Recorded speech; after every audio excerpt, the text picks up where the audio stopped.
Tell us about this concept of the city hub and how it applies to Asian cities, but also how it applies to cities in other parts of the world. Is it different? Yes, certainly. Well, let's start off with the concept that most of our cities have developed monocentrically, so from a center outwards. So theoretically, of course, there's a limit to how much we can develop from one point, one center outwards. Now, in the 19th century, the whole idea of the garden city was proposed as a way to decentralize the city to allow population to grow around the center. And what I'm proposing, well, I'm not proposing, I'm predicting, and it's actually already happening, is that China cities in particular will create a network of city hubs around their traditional core.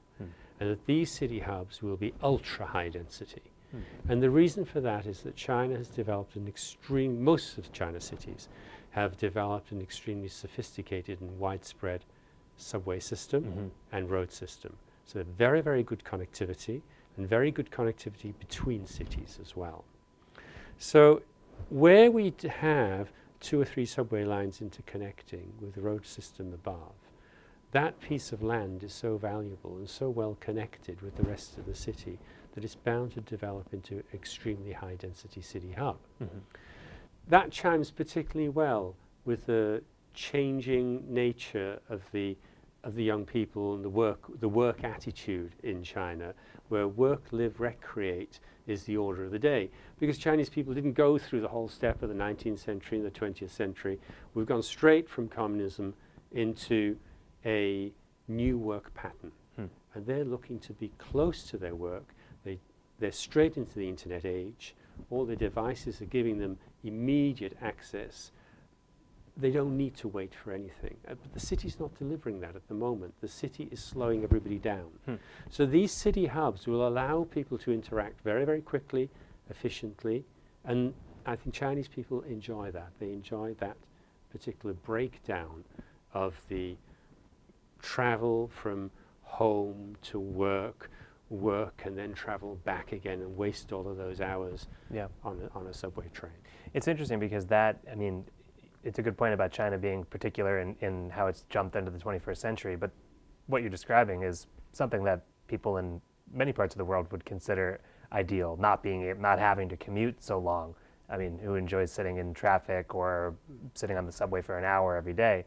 So how could that concept be applied to dense older cities that aren't in this 21st century leap but are still feeling that tension that you described? Yeah. Well, I think first of all, we could be guided by what China's doing. China has older cities as well. Shanghai has to go through this leap. And when we look at Shanghai, we're already seeing city hubs developing above its exemplary subway interconnection system. So we're seeing the proof of the pudding right there. And we can look at that and learn, how is China developing brownfield sites? Because in the 2014 to 2020 policy address, all China cities must develop within their boundaries, no more urban sprawl. So there's going to be some very big lessons for us to learn about how to carry out redevelopment, urban renewal in China. Now let's look, for instance, at London. London has, in terms of densification, London's not really a very dense city, but it does have its problems. Right now it has 220 high-rise tower approved for construction, and this is in a low-rise city. And they're proposed across the whole urban grid of London. It would be a disaster if that continued. So in the future, London is going to have to focus upon where it's going to densify. And there are certain areas we can already see, such as Paddington and King's Cross, where densification is already occurring, mixed-use developments are occurring, and there's the test bed for what will happen all around the traditional heart of London. I suggest the same is true for New York. Whilst New York is a much denser city, again, there will be opportunities within that dense system for further densification rather than urban sprawl. Redevelopment, I guess, infill. Redevelopment and infill. One of the key issues about densification is traditional land use rights and how do you connect up from one land plot to another land plot. If we're to create the cities of the future, we must get our buildings to talk to each other, to break down as they come down to ground. Public space needs to exist at many levels: basement, ground, first, second, third, even up to the 10th or the 33rd floor. We need connectivity between buildings, and we need the buildings to be porous to create public space. Now, how do you actually cross a street? Who owns that bridge or that deck across a street? These are the areas that we really need to investigate. It was easy in Hong Kong because the government gave Hong Kong Land the right to build that footbridge network, and look how powerful that's been. That is the heart of Hong Kong. Density is about 20 FAR, extraordinarily dense, but it doesn't feel that dense because the public are moving on 3 separate levels: basement, ground, and second floor. But we need to replicate that type of environment in other cities. What's the challenge in replicating that in other cities? Because I think about multiple levels of pedestrian access, and it sounds great, but I'm also thinking ownership would be a problem. You know, who owns that space, and who pays for it, whose investment is it? The same kind of problem you might have with investing in a transit network that doesn't already exist might exist here. So how do you get that kind of what's often called vertical urbanism? How do you make that happen in cities where it's not already the culture? Well, again, I think we can learn, for this one, we can learn from Hong Kong. Let's deal with the subway interconnections first. The subway systems in Hong Kong are interconnected into the buildings by adits that have been negotiated with the building landowner. Usually the building landowner pays the Mass Transit Railway Corporation for his adit because it's beneficial to him to have a link to the concourse into his building, so he will pay for that link. So that deals with the underground fairly straightforwardly, and he's also responsible for maintaining it. Now let's deal with the overground, because overground we're crossing a highway, we're crossing government land, state land. Right. So, well, first of all, who's going to pay for it? If you have 2 owners each side of a street and they both want to connect, they're going to come to an agreement about who's going to pay for that bridge. If the bridge is beneficial to them, and usually bridges are and decks are beneficial, they will sort out who's going to pay for the bridge and who's going to maintain the bridge. However, if they don't, it's easy enough for the government to insist, as they do upon a multi-occupancy residential building, on setting up a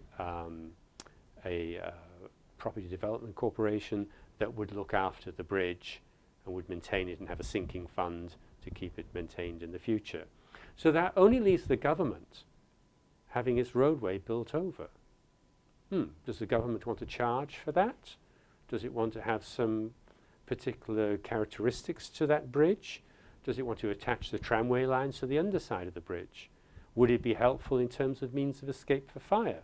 There are a whole list of benefits that the government can also gain from multiple deck connections. And I think Hong Kong's already proven it's eminently easy to carry out and to carry out the statutory work to enable it. I guess I'm thinking the challenge there might be just convincing the building owners that the connection is worth their while. In the early days in Hong Kong, we had to convince the building owners by the government would give them a plot ratio bonus, an FAR bonus of 2 to 1.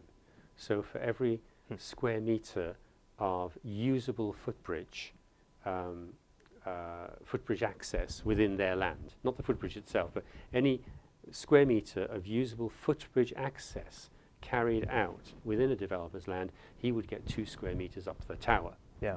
That got things going really well. It got things going rather too well. So you could step back probably from 2, but you can tune it. In some cities you might need 3.